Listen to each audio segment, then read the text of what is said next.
Sa ngayon, nakakaubos kami ng 200 kilos pag Friday to Sunday.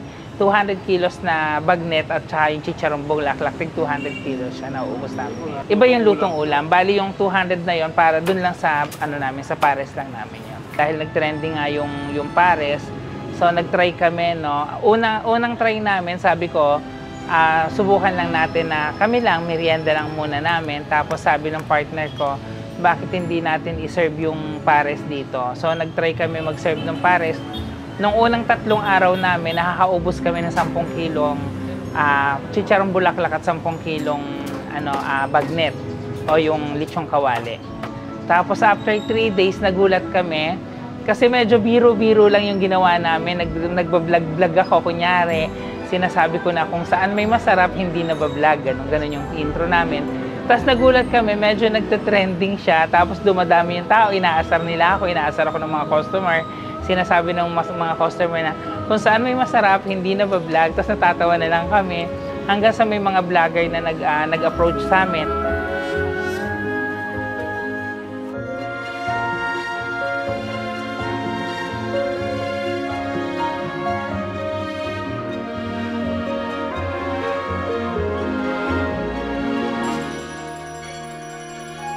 Ako po si Reggie Versola, pero mas kilala sa Muntinlupa na Ate Reg. Ako ang may-ari ng House of Unlimited Wings and Madam Burger by Ate Reg. Bali, meron kaming catering services sa mga private event, ganon. Tapos nagsusupply kami ng mga pagkain sa mga public school sa Muntinlupa. And then dito naman sa tindahan namin ngayon, meron kaming 50 putahing ulam araw-araw yon. Tapos sa gabi naman, meron kami sa alas 3 ng hapon, meron kaming pares overload by Ate Reg.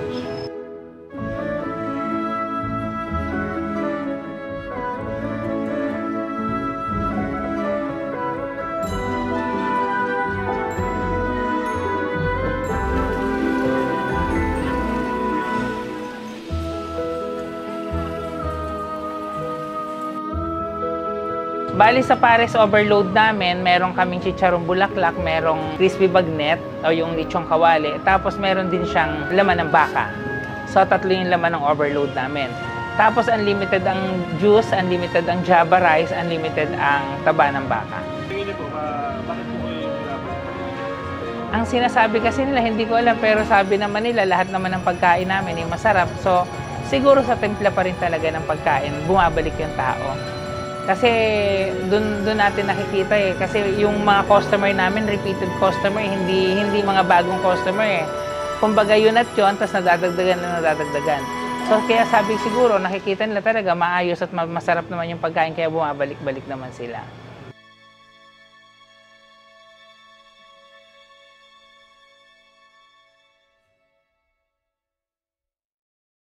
Sabi nila kung natutulog pa daw ba ako kasi nga 24 hours kasi hands-on ako Ako yung namimili, ako yung talagang nagluluto, ganito.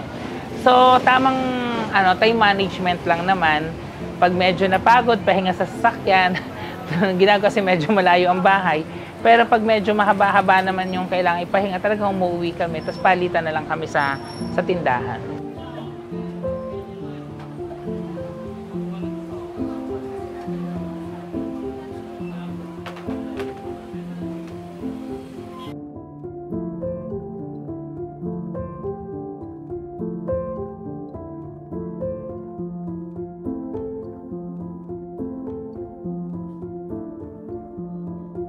Ang number 1 kasi naming tinitignan sa pares namin, iba-iba kasi pag sinabi mong pares, iba-iba, may matamis, merong salty, pero sa amin yun yung kinuha namin, yung gitna. Kasi yung mga original pares talaga, yun yung matamis na pares na medyo malapot talaga. So sa amin pinagsama-sama namin yung salty, yung sweetness, kaya nakukuha namin yung yun. Kumbaga, yung pares namin kakaiba yung lasa compared dun sa mga pares ng iba. Doon namin nakakatch yung tao na may ganito pala yung lasa ng pares nila. Ayun.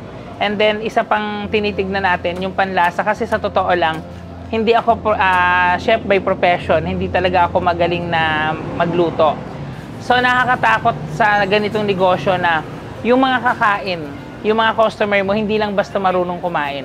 may mas magaling magluto sa iyo. So sa isa sa kino-consider namin 'yon, yung mga texture ng pagkain, alam nila kung iniinit mo yung pagkain. So doon kami number one na nagiging sensitive na dinidispose talaga namin, lalo na sa ulam pag may natitira, dinidispose talaga namin or pinapauwi ko sa mga tao namin. Kasi naka-budget na yun. Kumita man ng konti, pag tuloy-tuloy, malaki pa rin naman yung kita. Hindi kayo nag-iinit ng ulam? Hindi. Kasi number one yun, yung customer kasi namin pag 5 a.m., mga nagtatrabaho, mag-opisina. So, yung iba construction worker, nakakaawa naman na yung isa-serve namin sa kanila, mapapanis pagtanghali. Diba? Hindi na sila babalik sa amin. So, I make sure na sabi ko sa mga tindera ko, lahat ng mga titira, pwede nyo iuwi. Tapos lahat ng putahe namin sa umaga, talagang sinisigurado naming bago. So muli po, iniimbitahan ko pa kayo, tikman ninyo ang aming Pares Overload by Ate Reg. Tinaguriang Himala Pares Overload ng Muntinlupa.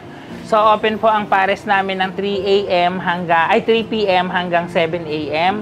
Matatagpuan po kami dito sa number 7, Stanislao Street, Putatan, Muntinlupa City. Sa Lakeview lang po, likod lang po ng City Hall.